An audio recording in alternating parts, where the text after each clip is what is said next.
Thanks. We got a big show. D'Onta Foreman, not one, not two, but 3 touchdowns. I made him tell me 3 things about Tyson Bagent. That didn't include his dad being an arm wrestling champ. He delivered. Great to talk to him. Go Bears. They got a big one this week. We've got the fantasy footballers on the show. A trio of fantasy knowledge getting you guys set for week 8 and beyond. Trade deadline's coming on in the real NFL. And, of course, the fantasy trade deadline. Also, I want to, see if I can, they're all like 3 best friends, 3 friend musketeers, amigos. Like, can I get between them? Can I cause a little strife between the fantasy footballers? Why not on a Friday? Also, where's the vodka?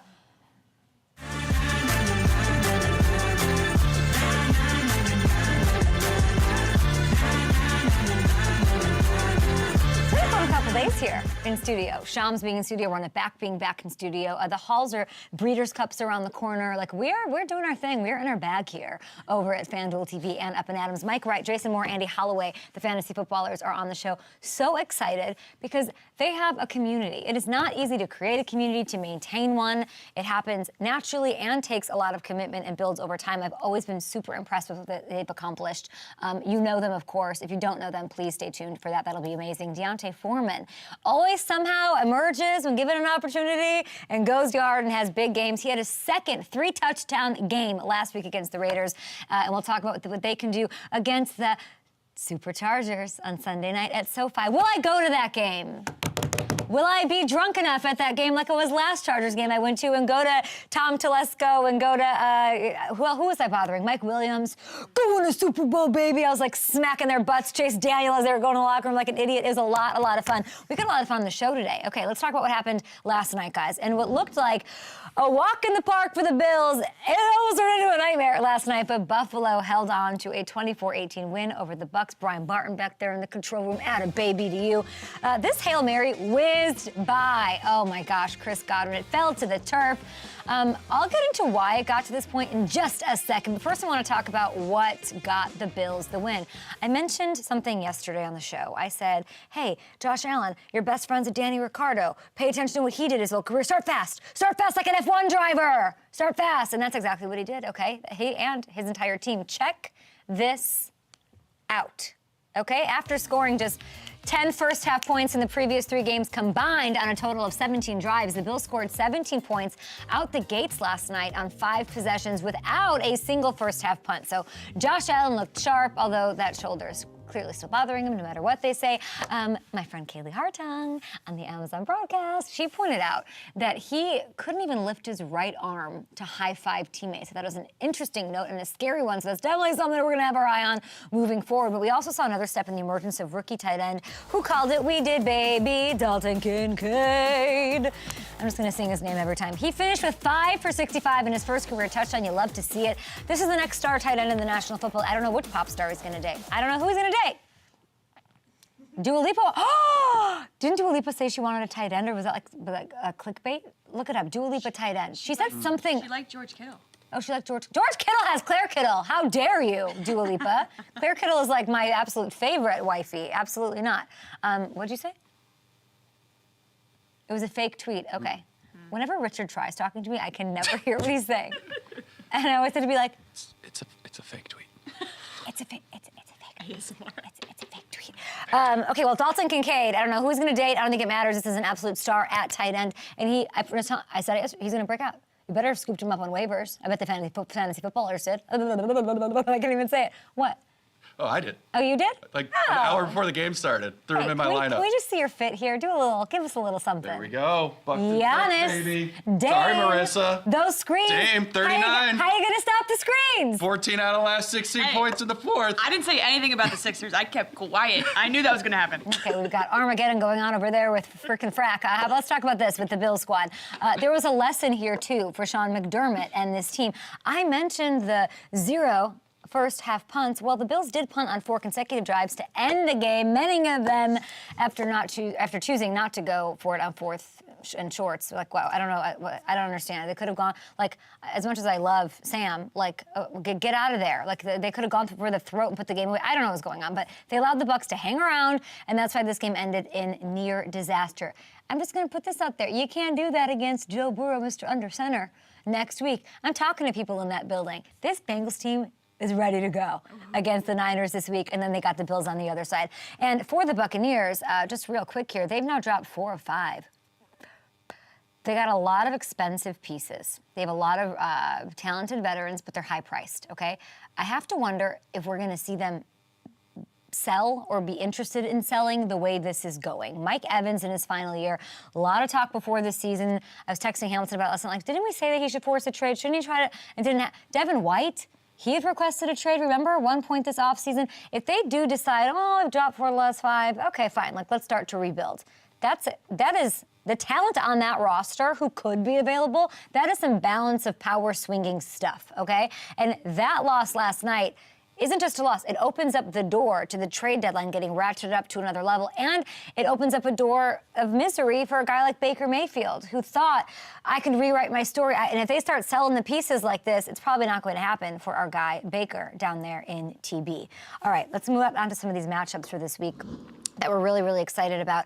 And I want to start with 2 teams that are on the verge of moving into contender territory in their respective conferences. You got a 4-2 Brown squad that nobody wants to talk about, going to Seattle to take on the 4-2 Seahawks. And beyond just the importance of like the standings and the divisions and all of that, there's really interesting subplots going on here. For Seattle, it's all about the sorely missed throwbacks, okay?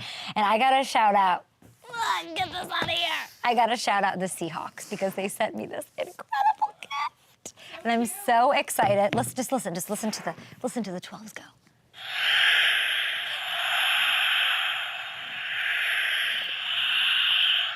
It's a new year for the Seattle Seahawks Oh. and a new look. This jersey was worn by 26 Seahawks. Hall of Famers, all sorts of things. I want to look at this. Oh my gosh, it smells so good. And you know who I asked for? You know who I asked for? Atta Baby, my favorite guy, my future Hall of Famer, the guy who needs to get even more. These are so insane. These are so good. So thank you. And that's all I'm going to talk about on this side because Devin Weatherspoon, he's doing enough talking. There are Witherspoons all over the place. We love him. We love JSN, and he's about to break out in a big way too. We love what's going on. Gino and company, we love it. On the Brown side of things, things aren't, nobody's really things aren't as celebratory right now, right? The only thing retro about what they're going through is their quarterback situation, which is absolutely up in the air and confusing and like a record going round to round. Deshaun Watson's been ruled out again. He's not playing again. No one knows why. No one's really asking why. I don't know if we don't care. We're just tired about it. Like we don't. PJ Walker, he's getting the nod once again. Like opportunities in this league are all that matter. And he's looked pretty good when he's back there. He's the quarterback, don't forget, who picked up the upset win over the Niners. PJ is the one who led this offense to 39 points. 39 points last week. What? The most they've scored in 3 seasons, by the way. He's the one who's led game-winning drives in both of his appearances. So the numbers might not wow you overall. And they're obviously leaning on Myles Garrett. They're leaning on the strength of a number 1 defense. PJ's come through and the team needs him to the most. And I'll say this right now. If the Browns go into Seattle and beat the Seahawks with this exciting young defense, is it a wrap on Deshaun Watson? Because if that happens, you can't tell me that you're going to ever how are you going to take PJ out? PJ's got to keep playing. And right now, the Seahawks, they're 3.5-point favorites, guys, at home over the Browns, over at FanDuel Sports. If you want to have some fun, wink, wink, over the weekend, even after that quarterback news broke. So I'm definitely not the only one sort of perceiving the quarterback situation this way. We got a big show. Big, by big, I mean 3 touchdowns. What kind of people score 3 touchdowns? It's absolutely bananas. But Deontay Foreman did it. We sat down with the Chicago Bear. We'll learn a little bit about our guy, Tyson Bagent. We'll learn about what Chicago's made of, all next. I love this. This is so good. Can we clip that off, Bailey, and put it out and say thank you to the wonderful Seahawks, just the wonderful Seahawks. Isn't it so good? I should have worn that retro sweater. Which one's better? Why do I look skinny today? That one, Kelly Green. I look like a little string bean. Or the Oilers. Oilers. Or the creamsicles. Oh, creams. I would really like the You creamsicle. You don't want the cream. Well, I don't know. I can't say that because he looks so cool that whatever he says goes. So I can't go against him. I look like a little grasshopper. I'm ready for Christmas. You're wearing Kelly Green. Thank you so much. Oh, you're welcome so much. I want to put my phone alarm clock in that box so to turn it off. Just wakes you up in the morning. That gets me pumped up. Traditions built on the backs of those who came before us. This is Is awesome. that the Kingdom? So cool. What a side.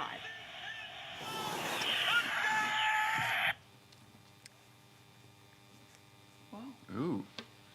Listen here, Seattle. I just wanted to say thank you to the organization, the social media vibes. I was in London and I got a retro sweater and they saw it and said, oh my gosh, let's send you something. Whose jersey would you want? And I said, do you even have to ask? Give me the Bobby Wagner. Give me the B-Wags. We love it. This is incredibly clean. They should wear these all of the time. So, from me to you, thank you so, so much to the Seahawks. What a cute little box, too. Ooh, love it. Did you see Josh Allen in the game last night? One of his Thanks, guys. the line was Bobby. Was it? What? Did you hear that? What? Josh Allen at the line. Oh my Was gosh. making like a check at the line. And he Okay, goes, you got Bobby it. Wagner, Bobby Wagner. He said Bobby Wagner at the line? Yeah. I didn't see that. He also had a Taylor Swift. When? I didn't hear that. Yeah. You know, I couldn't hear him over Al's, you know, Yeah. couldn't hear him. Orchard Park. Wait, I heard that. I got an inside source from Orchard Park. Okay. Saying- Ooh. saying- Da-da-da. And da-da-da. Da-da-da. McBride, live reporting here. I heard that the schools around the stadium got a half day because the traffic for tailgating was so heavy Really? that school buses couldn't get into to that the school true? districts. Yeah, my friend's brother lives right there, and his Wow. kids, they had to take him out from school early. Like all the schools were just. You gotta out. love that. That's amazing to me. You gotta love that. You guys want some daily fantasy values? I'm gonna give them to you. Get a sheet of paper and a pen. But really, where is the vodka? Kat's keeping the vodka away from me today. I told Kat I have nothing to do today. So she's like, she knows I'm about to be pretty loose with it. Brunch time. Brunch time. This is the Up and Adam Show, Big Shams takeover. How about unbelievable time with Shams this week? But let's talk about you. Let's talk about your daily fantasy needs over at FanDuel Sportsbook. This is DF. Yes, my favorite plays for Week 8. At quarterback, you're going to get big time value. Mac Jones, 6,700 over at FD Sportsbook. Against the Dolphins defense, they've been high-scoring games, but they've been top 5 most generous to quarterbacks this year. At running back, Dameon Pierce, he's a steal up against the Panthers defense that allowed the second most points fantasy-wise to running backs this year. And how about the Rid Dog, Calvin Ridley? The Steelers have been like, oh, let me gift wrap this. Just like I gift wrap Profit Boost tokens at Let me gift wrap this for you and send it your way. And they've been really generous. So we'll see him get fed, I think. He had a quiet Week 7 against the Saints. Never going to get him at a better value than that. All right, my dear Chicago Bears fans, and just fans of offense, fans of running backs, fans of the NFL, very fun to see this unfold on Sunday. If you're a Raiders fan, maybe close your eyes. I don't know. This is sort of an against all odds situation. Backup quarterback, injuries piling up on both sides of the ball. A Raider squad, they were sort of getting hot at the right time. We watched a player take the wind out of their sails and ball out. Who was it? A guy who made time to sit down with me, a guy who's way too humble for what he did on Sunday. His name is Deontay Foreman. Please tell me that you were walking around the hallowed halls of that building like, look at me, I scored 3 touchdowns. Nah, not really. Just trying to build on it and, go out there and do it again this weekend. Oh, Foreman, I love you, but you're doing it wrong. Did you know, did you wake up knowing you were going to get fed the rock that much, or what happened? 3 touchdowns, 1 receiving. You deserve to flex. Yeah. No, I didn't really know. But, I always go into each and every game as trying to be the guy, trying to be the one who, makes plays and, help the team win. That's always my mindset. So, when they give me the ball, I'm just trying to be as effective as possible so I can continue to get it. The celebration, the slap boxing celebration, which I knew nothing about. Can you tell me what inspired that, please? Yeah, so it's something that's been kind of going around, social media. So something that I have been seeing. And actually, one of our coaches, he posted it in a meeting, in an offensive meeting, and it was just really him being funny. So he put it up there. We all watched it. We was laughing. So me and Kari, our fullback, we just like, all right, let's try to do this and try to make it just funny and see if we can pull it off. So we kind of practiced it during the week. Okay. And, yeah, we pulled it off, man. You only get one shot, so you got to go out there and make it the best one. But I think we definitely pulled it off. You had 3 shots, though.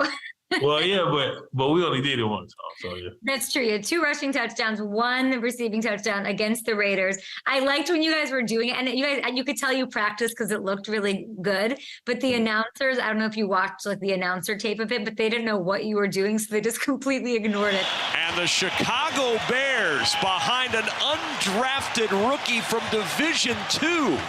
When did you realize what it was? What do you mean? When I went to Twitter and everybody was talking about it, I didn't know what that was, not even a little bit. So here's something that I've noticed about you. You sort of emerge at certain points in this middle-ish of the season, and you just crush it. You did it in 2021 in Tennessee. You came in for Derrick Henry. Last year, Carolina, CMC goes to the Bay, and you crush it. You're crushing it. You're slapboxing the whole league around, okay? Everyone defense doesn't stand a chance. Now every time you get the full opportunity, you go off. What are teams missing by not letting you just take the reins? Let's go. I don't know. I really can't answer that. That's something I've been trying to figure out. But one thing I will say is that, God has been great to me, and he's always put me in positions and, helped me succeed in those positions at those times. So, very grateful for every opportunity that I've gotten, and like, I just kind of look at it like it's a part of my life. And, when I do get those opportunities, I'm going to produce. That's how I always look at it. So I'm just always ready for my moment. So hopefully at some point before it's over with for me, somebody will, give me that opportunity to be the guy from day one. And I think, if I ever get that opportunity, God's the limit for sure. I mean, and not many people can say they're in the 3 touchdown a game club. You can say you did. I mean, you did it twice. Yeah, that's true. What are those games like? When you're in the locker room, what does your phone look like? It's got to be madness. Oh, it's crazy. Yeah.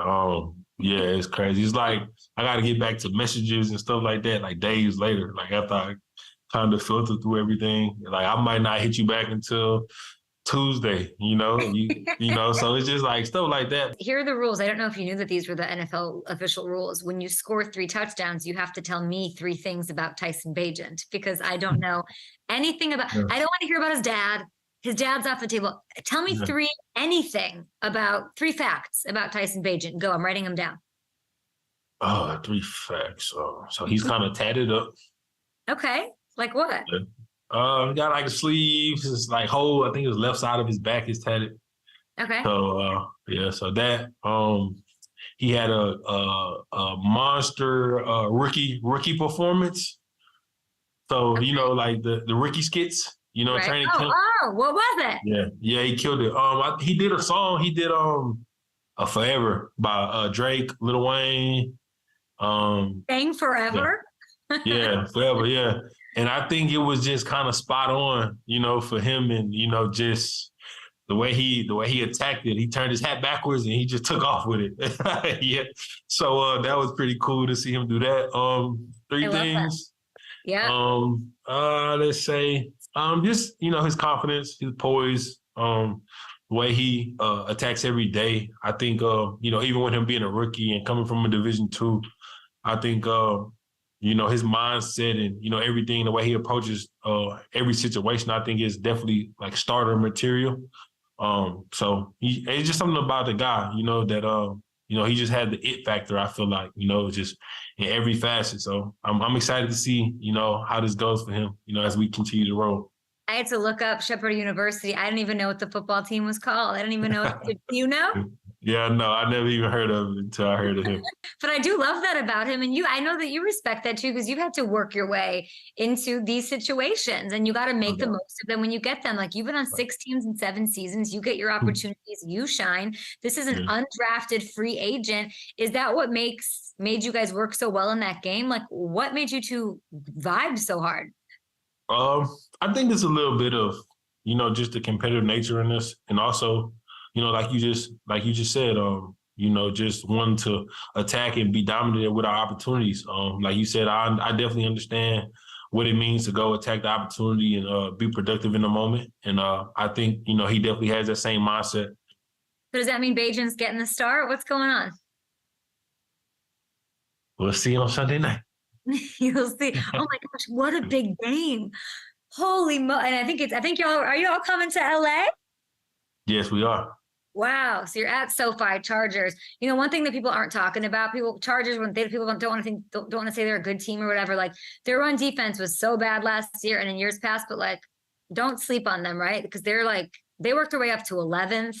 They're looking pretty good. What are you seeing about them on tape? Oh yeah, they definitely flying to the ball. You know, they got a nice front, really good linebackers. You know, Darren James is flying around on the film. So definitely a good group. Always. You know, so yeah, so I think we definitely got to come in there with the right mindset, you know, and just go out there and attack those guys from play one. But I think the way we play football, you know, our style of football, I think we'll be ready for whatever they bring us. Justin Fields, have you seen his thumb lately? How's that looking? No, I haven't actually seen it. But I mean, I know he's in there getting treatment on it each and every day. So, you know, I haven't saw it, but you know, he's definitely doing everything he can, you know, to get it right. I haven't seen his thumb either, but I did see him in like the camera shot.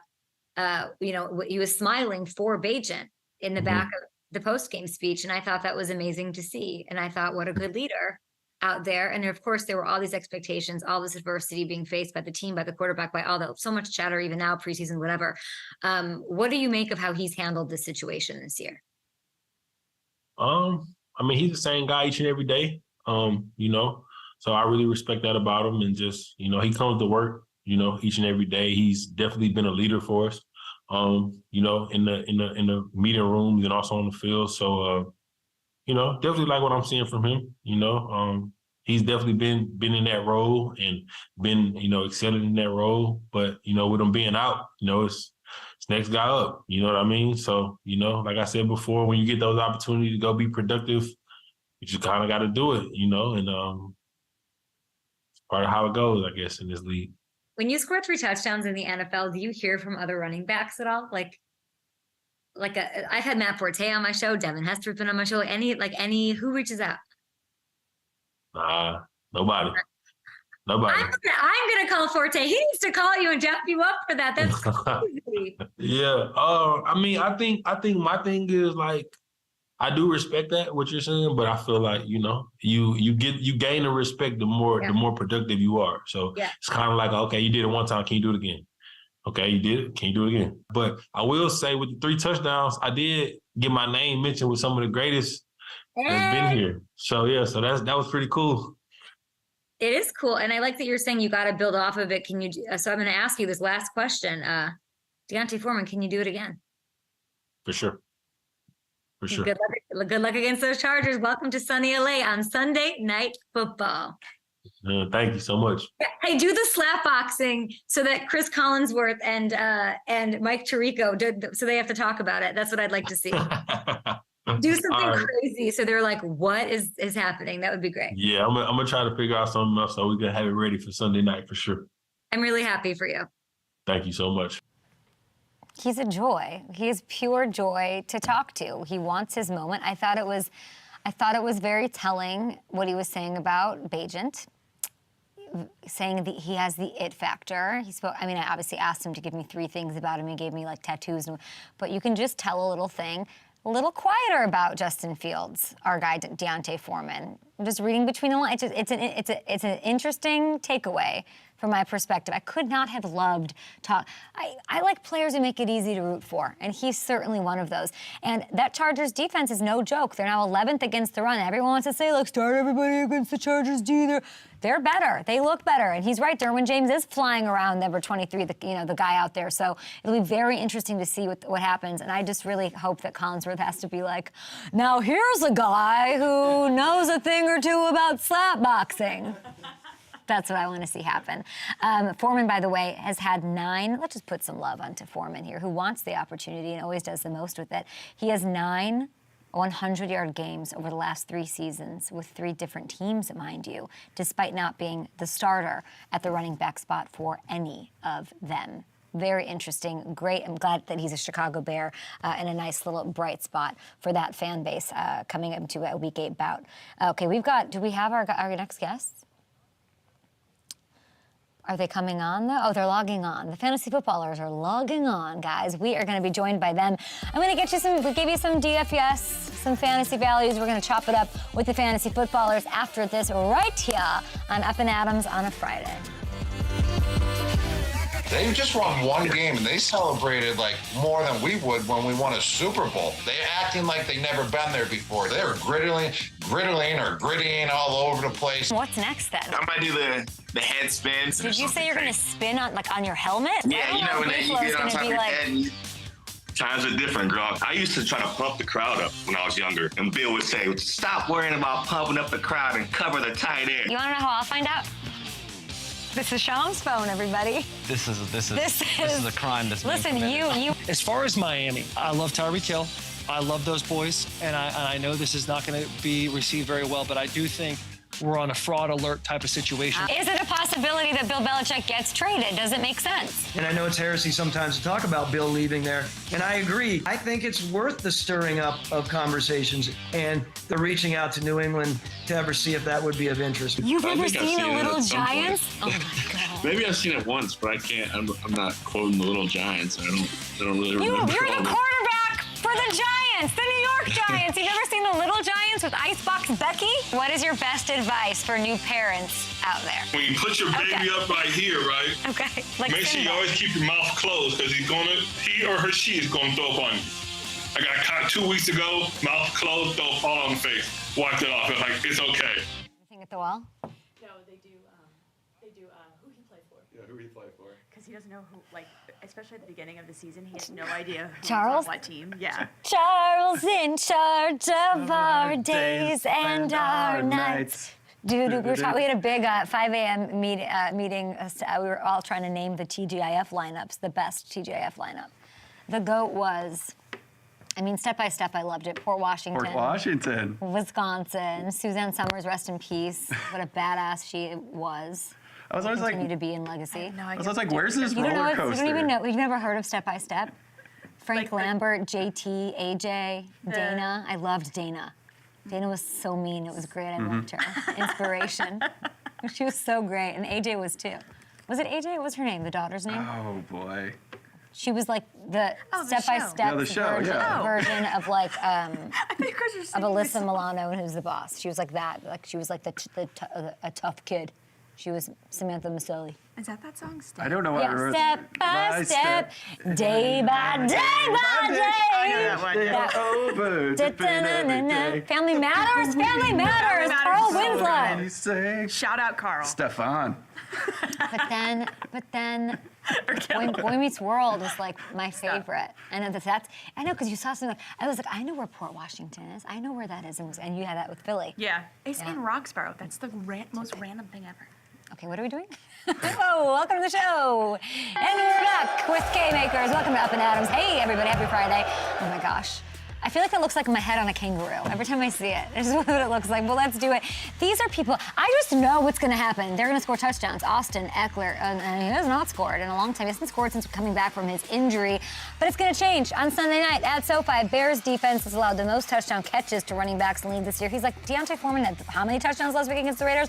I'm going to do it against his run defense, which is better, 11th in the league. Next, Lions running back, I've been saying this name a lot, Jahmyr Gibbs. Lost in the sauce of their blowout loss to the Ravens last week was an awesome performance from him. 20 touches, 126 total yards, and a touchdown. David Montgomery, he's not even practicing, so I think he punches one in against a Raiders defense who you know the Deontay Foreman. You get it. Finally, Christian Kirk. 3 touchdowns in his last 5. I think he cashes in against a Steelers secondary. This Steelers secondary is not what you used to write home about, okay? Not so scary, like those This Is Us episodes with Milo Ventimiglia and that terrible towel. There's not that defense from back in those days. They are susceptible, they are generous, and I think Christian Kirk does his thing. I gotta tell you, I'm a little nervous dishing out any sort of fantasy advice with our next guest online. I am, because I'm a little like I'm sweating it out, because usually nobody listens to me. It's in the ether, but these guys are like, we know so much more than you do, and we are so successful, and we are so much better at fantasy than everybody, and they are, and they're the hosts, and they're also so freaking entertaining. The number one fantasy football podcast in the business. They've won 4 People's Choice Awards for Sports Podcast of the Year. Please welcome Andy Holloway, Jason Moore, and Mike Wright. Hey guys, together known as the Fantasy Footballers, Or is it baseballers? Because it's nothing but Diamondbacks talk. Nothing but Diamondbacks talk on all streaming platforms, right, guys? Thank you for having us. Yes, we focus exclusively on baseball now. We've got lifelong baseball fan Jason Moore. Right. Lifelong brand new baseball fan. Yeah. No, it's been fun. I mean, we're excited. 22 Good. years since we celebrated a World Series title. I think we're due. Or just, anything fun. It's been I a while love for That is Arizona the only sports. title Arizona fans have at all. So, I mean, we're pretty excited. I love that we're talking about baseball. I actually love it because your fans are so unhappy about it. We have so much to get into. That is right. Guys, congrats on all the success. It has been so amazing to watch and champion, and I'm just a big fan. But I found a scorpion in my backyard in California yesterday, and so you were the three. That's why I really have you on the show. Yeah. What do I need to know, Arizona? I saw that, and I was like, this is serious business right here. Yeah, you get a black light, and you go hunting at night. You find them all, and you kill them all. That's the only way to deal with scorpions. Are we doing like a shovel? Like, are we doing? I'm doing a spray, a long-distance spray. Okay. Yeah, it's incredible. They'll kill themselves at that point. They really do. It's wild to watch. The other option is just completely ignore the problem. Don't buy a black light. Pretend they're not there. Okay. And move forward. But I think you read too many tweets. Oh, it was. I've Yeah. never felt like I walked into the trap of being the little sister of the internet and was like, now somebody told me they're in my toilet roll. And like, and I'm like, we can't do this. Yeah, it was I not wish cool. I could unhear that. I like the idea of just like Men in Black neuralizing myself and just like living my life and keep going. I love that. That's what I do when my fantasy teams have a bad performance. I love fantasy football. It's my passion. It's how I got into the business. You know who doesn't love it? And there's a lot of people who don't, but Falcons coach Arthur doesn't give a blank Smith. He's got more beef with our community. Let's take a listen. Whoever has the hot hand. Again, maybe I'll have to go tell Raves that, hey, Algier got the hot hand. I'm going to give him 15 carries. Maybe that's what I need to do. That's where we're headed. Let's make sure I don't upset anybody on their fantasy team. So maybe I'll yell across the Braves, hey, we're going to give the CP another carry here. Get everybody's thoughts. Mike Wright, we're going to start with you. And I want your thoughts on this. And is this the worst venom anyone in the NFL has had against fantasy football in the past 5 years? Yes, but it's the most that I can remember. And to his hot hand, I would say 21 for 59. That's the hot hand. That's 2.8 yards per carry. Like that is not hot. That is an ice cold hand and a guy who is actively harming your team by getting carries. I like Tyler Algier. I like the player. I do think that he's actually good, but it's frustrating that he keeps attacking fantasy football because all we're saying is, those three players that your team spent a top 10 draft pick on, why don't you get them the ball? Because good things will probably happen, and it's become so frustrating when like the defense of, they're winning. You're like, well, then take a different player in the top 10. You're telling me that the Falcons. That was exactly the name I was going to mention. You think the Falcons aren't better right now if Jalen Carter's on that defensive line instead, and you just keep giving the ball to Patterson and Algier? Then you can do it to your heart's content, and no one's mad at you. Jace, what do you think? Yeah, I agree completely. The problem is, I think sometimes we are selfish as fantasy football managers where it's like, I love when my quarterback throws a pick six. It's like, great, now he's got to get back on the field and throw more. That's not good for real life football. But the truth is, Bijan's your best player. Like, you're hurting your football team. I went on a rant last week because I was so frustrated watching Falcons drives stop and fail because they keep first downing Tyler Algier for 2 yards. What are you doing? You're actually hurting your team, and it's not a fantasy football take.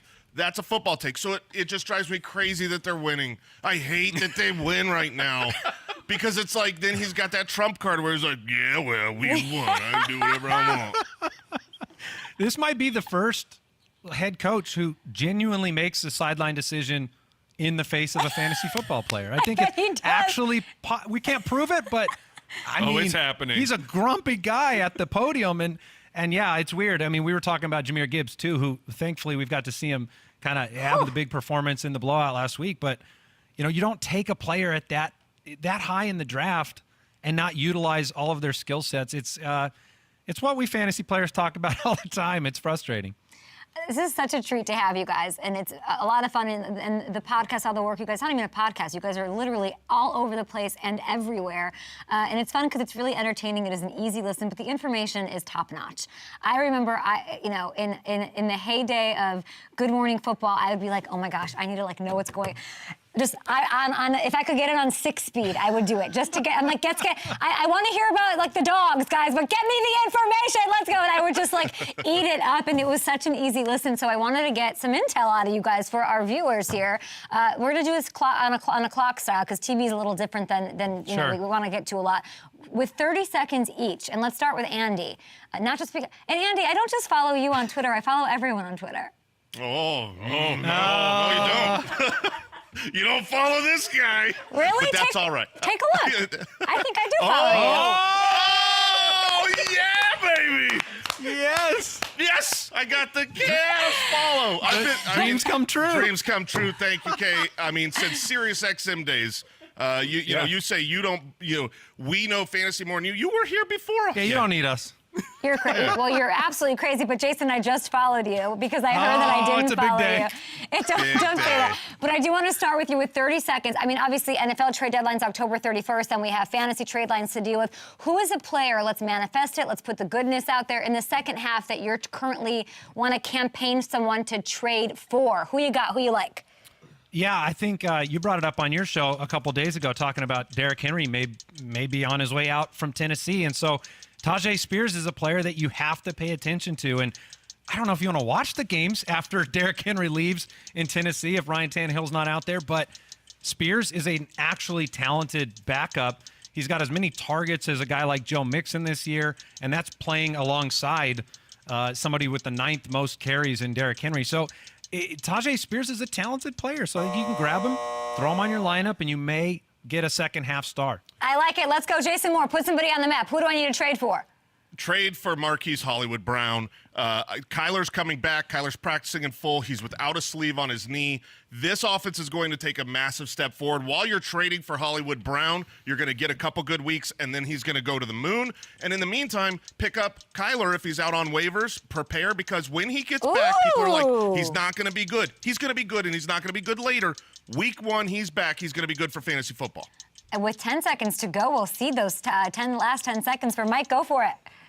I'm going to stand for my guy, Dak Prescott. Look, it's tough in the streets for the Dak truthers and the Dak supporters lately. But here's what's going on. It's been a really wacky season for the Dallas Cowboys. Blowouts on both sides of the ball. You got to expect that will balance out eventually. And then the most important thing for quarterbacks, aside from, super talent, but it's the matchups. And the matchups coming up for Dak, he has the 3rd best schedule for quarterbacks, 3rd best for wide receivers, 10th best for tight ends. Meanwhile, 5th worst for running backs. So it's shaping up that Dak Prescott, who's coming off of a very great game, his best game of the season, I think that he's about to turn it on. Wow, trusting Dak Prescott. Fantasy footballers are here. You guys also have a comedy podcast. It's called the Spitballers Podcast. And every week you guys have so much fun. There's like an irreverent fantasy draft. I love it. But we thought we'd put our own spin on the draft game. And we're going to have you each draft one or the other. There's only 3 of you, so I'm going to ask each of you a question, and that person has to draft one of the other footballers. We're going to call it Drafting the Footballers right here. Roll generic segment animation. All right. Andy, if you scored 2 tickets to see Taylor Swift, or no, not to see her, to sit with her in the box at Arrowhead for a Chiefs game, which footballer are you drafting first overall to come along? I'll take Mike with me. Yeah. I'll take Mike with me. I think I just think the party atmosphere. Mike is, he puts on a performance for the camera. The sideline cameras are going up there every 30 seconds. I think Michael. Oh, I'll know where they are. You'll know where they're at. Jason, are you not fun? No, Mike. I am even more fun, but I don't have a neck tattoo, so the cameras, it just doesn't work quite the same. I would have drafted Mike over myself. You're like, you both go. I have the tickets, you two go. I don't want to go. Mike, if you're stuck in an elevator at 7 a.m. on, let's say like 7 a.m. West Coast Sunday morning, which footballer are you choosing to set your fantasy lineup? Who do you trust? Oh my gosh! Well, that's such a mean question to ask me. I will go. I'll go with Andy. Wow. I think we have the most overlapping agreements. It's weird. We play the game a lot different, like our strategies, but at the end of the day, I know that if my lineup is not ready at that moment, Andy's going to go fire out about 150 different trade options around the league, and he's going to make sure that we buy a win that week. Jason, you got to get a neck tat. It sounds like. That's what I learned today. I need to get a neck tat, even though I'm the reigning champion. It's Andy's setting the lineup over I thought she was that's going to say. why. That's why they're just, they're jealous of the championship. That's what it is. Yeah. I need to. I should have worn my ring today. He forgot. Jason, which of these two footballers, these tatted up footballers, are you drafting as your biggest fantasy competition for this year? Oh, that's an easy Andy, for sure. It's not because he's better than Mike. It's because he's in my division in our main league. Oh. He is my nemesis, and I mean this with like true sincerity. I hate him when it comes to fantasy football. I hate his guts. I want his team You to literally lose. said you wanted me to get in a traffic accident today because of last night's Thursday night football performance. What I happened? hate you so much. He had Josh Allen, and he had Mike Evans who got that touchdown, and I had Gabe Davis on my bench.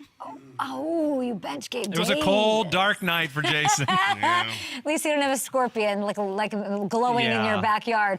Oh, no, we have those too. Yeah, that I know. Andy, for a $1 million prize, blindside hit from Myles Garrett, can't fumble. Oh. Which of these two are you drafting? Jason Moore. Yes. Jason Thank Moore. you. We have a history of Mike is rejoicing flag football success together in the past. Jason could take a hit.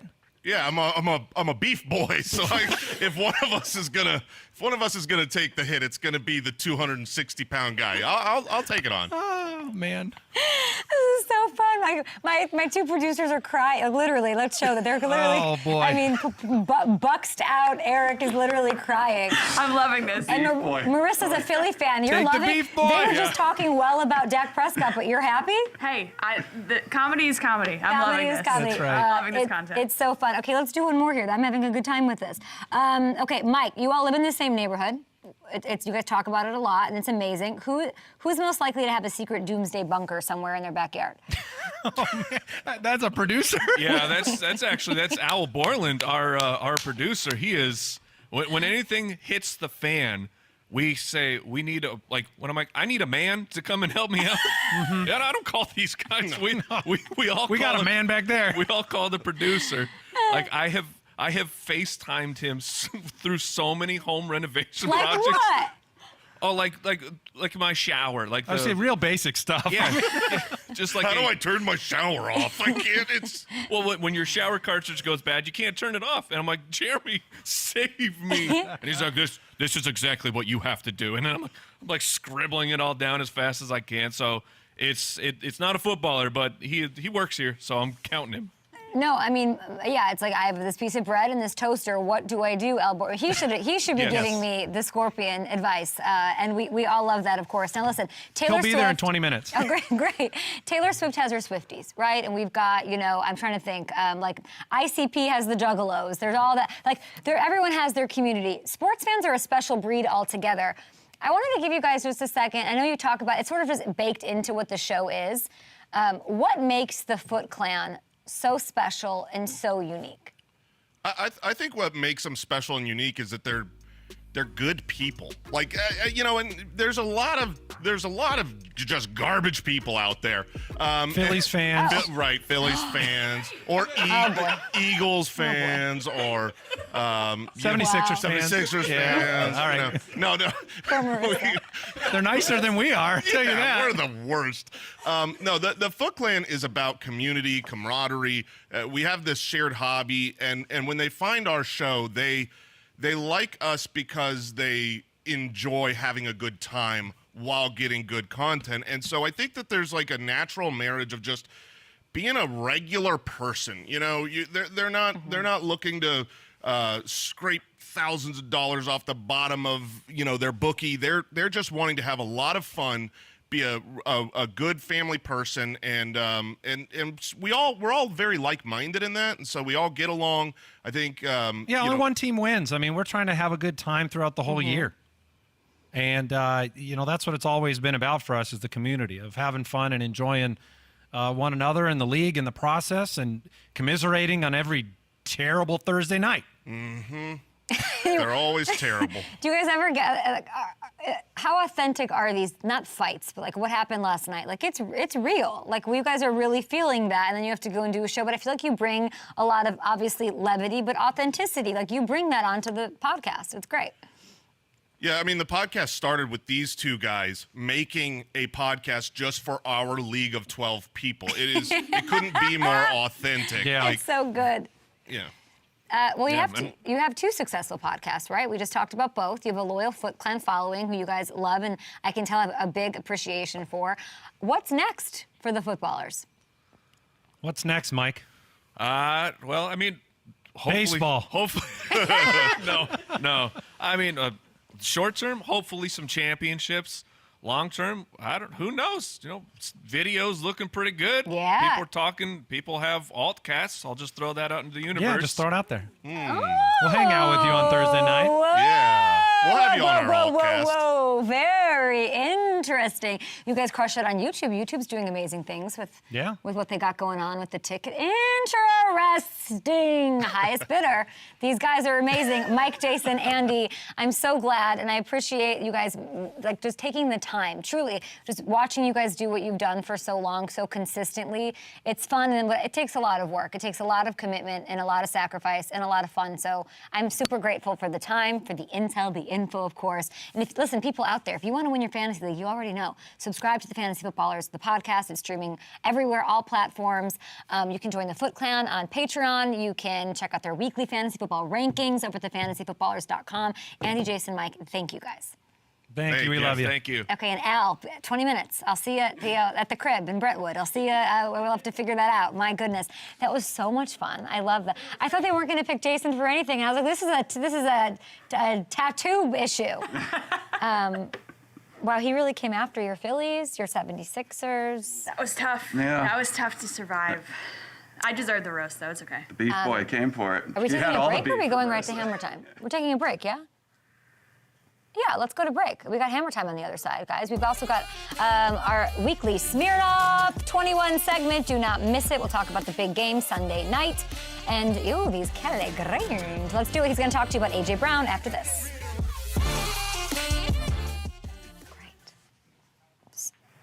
It was, it's never easy to do an interview with three people. Great job. Kill the cake. Erica's talking about it was very helpful. Love that. Yeah. They were great.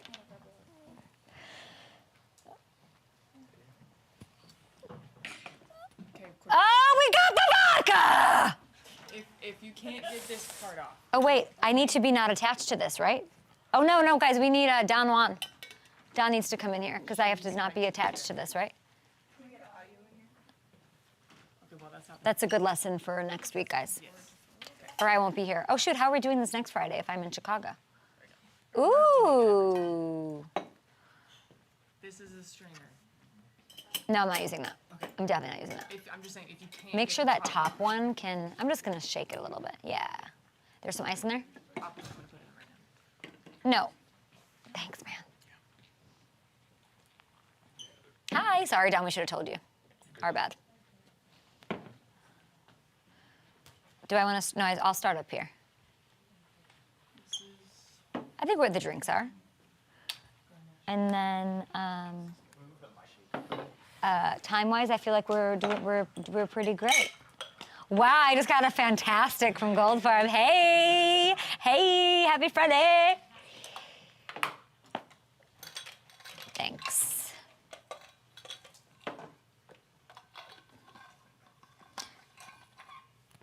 Yep, that sounds great to me.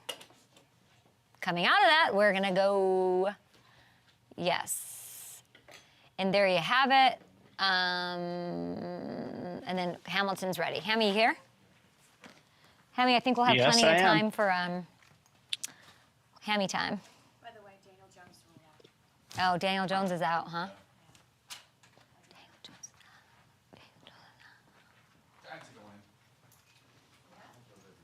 Daniel Jones is out, everybody. Okay, hold on. Let me remember how to do this. Where's the shots? Okay, got it. Vodka first. A shot and a half, so one of the Yeah. top and one of the bottom. I remember. Can you get off more for a second? 1.5 ounces.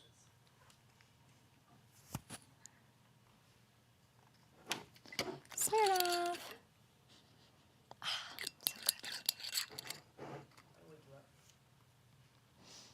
No, because I'm just having a nice, refreshing sip of something. Cat, thank you. This amazing thing going on, Smirnoff, giving FanDuel fans more ways to win. It's the Smirnoff number 21 Sunday Primetime Cocktail Pick'em, and it happens every week from now to the Super Bowl. Go to FanDuel.com/Smirnoff. There are 7 cocktail-themed questions about the Sunday night game, and there's a free shot at $10K in prizes, guys, $10,000 in prizes. It's awesome. So with a great week, we've had such a fun week here at the show. The NFL is in full swing. We felt it was fitting to end our week with our favorite cocktail of the season, and it's not just the only cocktail. There's so many amazing recipes, but I'm really feeling this one. It's the completion cocktail. Our friends at Smirnoff and FanDuel gave us the ingredients. They sent it. So the completion Cosmo is what we are making right now. And we're going to talk a little Bajan versus Herbert in just a little bit, the big Sunday night game. But check it out. Let's do it. We've got ice.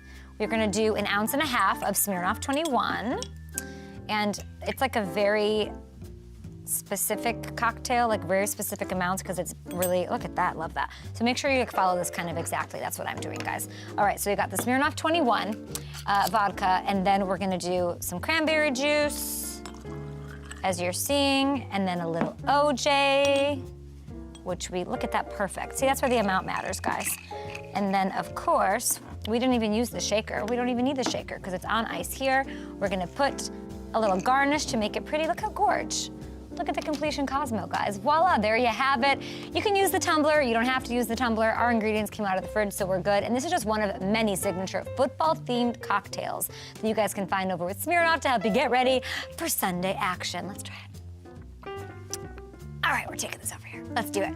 Hammy, get in here because we've got something to discuss. FanDuel.com/Smirnoff is where everybody can go to sort of get their cocktails figured out and sorted for game day, but also to answer those questions we talked about. Now, the completion Cosmo question, and the one we want to talk about here, is Bajan versus Herbert. Which quarterback will complete the most passes? Ooh, what do you got?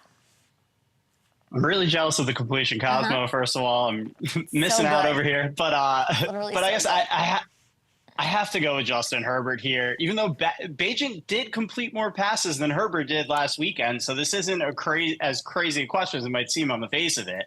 But I just think the talent is too good for this offense to be held down for too long. And this Bears pass D has really struggled. They're just 29th in the league this season. So I'm going Herbert. You know, I loved hearing Deontay Foreman talk about Tyson Bagent and all of that on our show.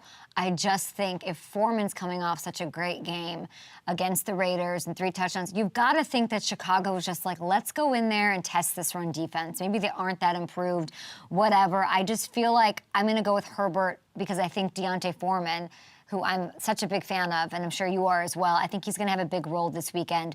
The Chargers are going to air it out, I think, on Sunday night, especially if I'm there, you know, Mike Williams, they're going to be like, let's put on a show for our girl Adams and Justin Herbert and all of that. So there you guys have it, the completion Cosmo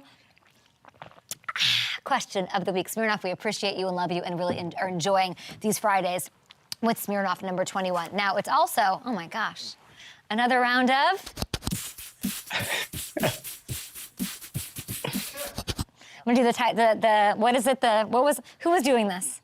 Travis Kelce, wasn't he doing something? He was doing that. Charity event. He was, I swear. I'm not just doing that. Hammer, earlier this week, I said A.J. Brown should be in the MVP discussion. He said 5 straight games with 125-plus yards, tied with Megatron, friend of the show.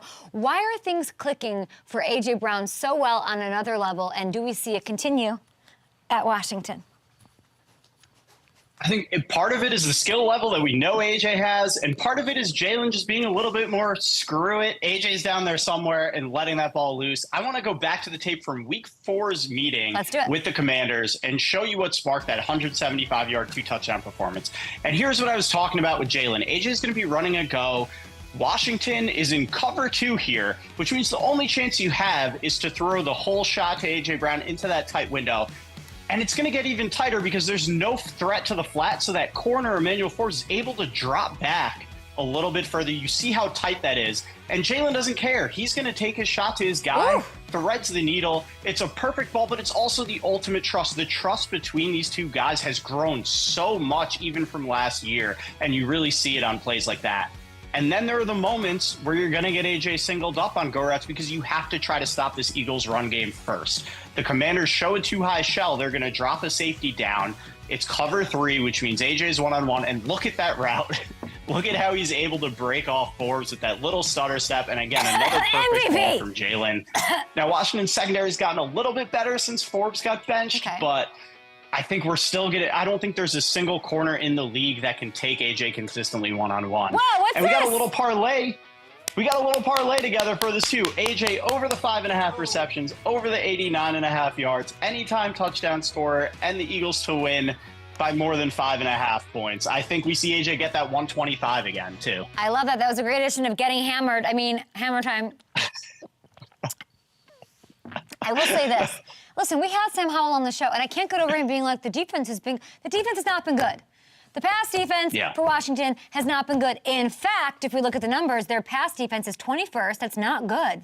And they've given up 5 100-yard games to receivers already this season. We're like 5 100-yard games. AJ's going to eat. He's going to eat. He's going to score. He's going to add to his MVP campaign. And thankfully, FanDuel Sportsbook has that and the odds, of course, for MVP now that we yelled about it and whined. And we were the squeaky wheel like AJ Brown on the sideline. What AJ Brown did to Nick Sirianni and Jalen Hurts early this season, we did to FanDuel Sportsbook and said, give us the odds. And they did, and they delivered. I will say, very interested in seeing how our guy, Kevin Byard, also, friend of us from a long time ago. We've always championed him on and off the field. What is he going to look like in his debut? It's a ball hawk. This is a big piece here. He has 5 interceptions in his career, 8 games against NFC East opponents. That is a crazy statistic and number that you're looking surprised. Good acting by you. You fed me that number in the commercial break, so that's some good acting by you. Wow. All right, Hammy. Maybe I have another career. Good luck to New Rochelle this week. Andrew, let's go.